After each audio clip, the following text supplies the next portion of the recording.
But it was a great time. It was, and we were really beginners at that time. I was still in high school, and the only caves we had really been going into were very small caves around Helotes for the most part.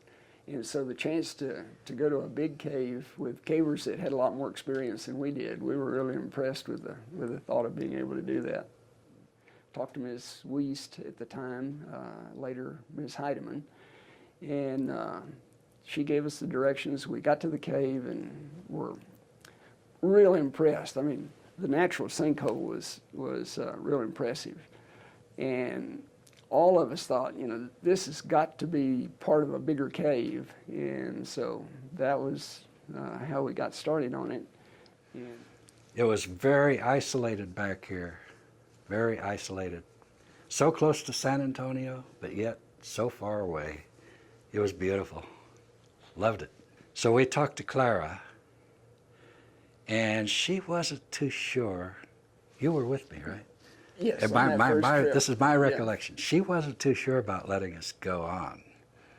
And she talked about the fact that her husband, 4 years before, had a horrible death in a pear burner explosion.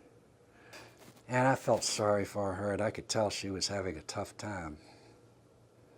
But she finally decided, I guess after talking with us for a while, we were on the front porch, and she said, well, I guess y'all can go. I remember she said something like that. I guess y'all can go. So we thought, oh, we'll be back in a couple of hours. Mm-hmm. Well, it was like 6 or 8 hours later, and and she was worried stiff over us because, you know, we told her, oh, well, you know, give us 3 or 4 hours.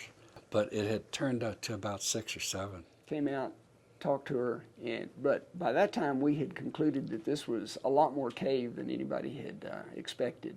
Way beyond the description. Yeah. So we decided. But she learned after that every trip we came back, it was going to be a long one. It was going to be hours and hours. And the day of discovery on the 4th trip, we were like 8 hours late. Mm-hmm. And she was just petrified over us, you know, are the guys ever going to get out? Are they lost? Did something happen? But boy, when we came back, as muddy as we were, she knew we'd been somewhere. Yeah, and we were exhausted. But we were just chattering about this cave you have, this magnificent thing.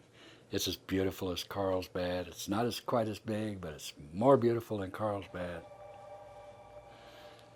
And it's Texas' biggest and best cave in Texas.